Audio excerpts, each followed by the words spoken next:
Assalamualaikum warahmatullahi wabarakatuh. Saya Aisyah Ayu dari jurusan Ilmu Komunikasi.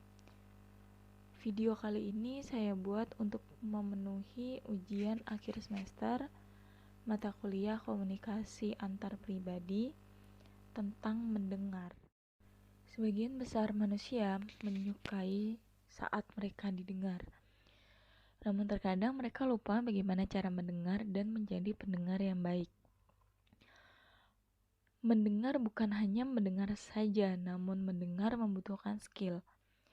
Tidak hanya telinga, mendengar juga menggunakan otak untuk berpikir, hati untuk merasakan, perhatian untuk fokus, dan mata untuk melihat. Itu mengapa tidak semua orang mempunyai skill mendengar yang baik. Saat mendengar, kita membangun ikatan emosional secara tidak sadar.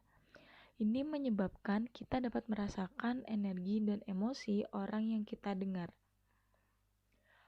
Mendengar adalah privilege.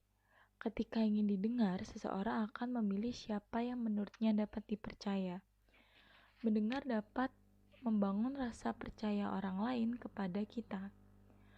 Maka ketika kita dipilih untuk menjadi pendengar, gunakanlah kesempatan itu sebaik mungkin. Karena dari sekian banyak penduduk bumi, dia memilih untuk menaruh kepercayaannya kepadamu, dan itu membutuhkan proses yang cukup panjang. Langkah-langkah mendengar secara efektif. Yang pertama, menerima. Menerima dengan cara mendengarkan pesan secara fisik dan mengakui bahwa kita mendengar. Lalu menafsirkan, mengartikan pesan yang disampaikan. Kemudian mengingat. Sebelum menyampaikan pendapat, ada kalanya kita menyimpan terlebih dahulu apa yang ingin kita sampaikan. Dan ini membutuhkan kemampuan ingat yang baik. Selanjutnya, evaluasi. Setelah mendengar informasi yang disampaikan, kita perlu untuk memilah antara fakta dan opini. Dan yang terakhir adalah merespon.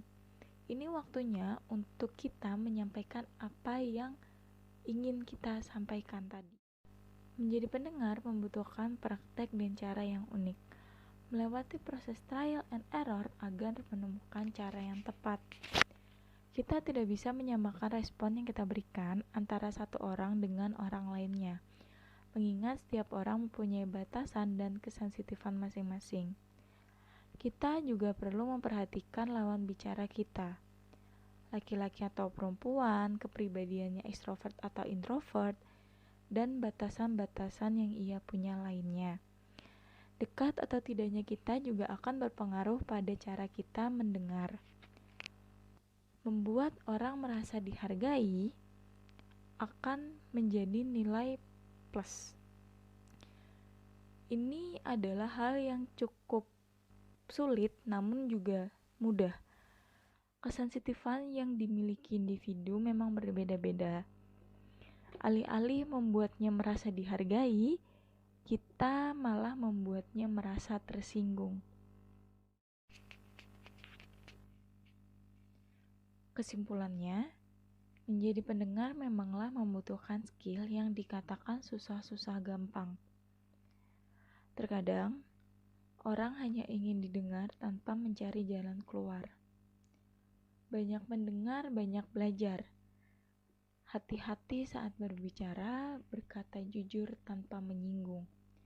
Dan yang terpenting, ucapkanlah terima kasih karena telah dipilih menjadi pendengarnya.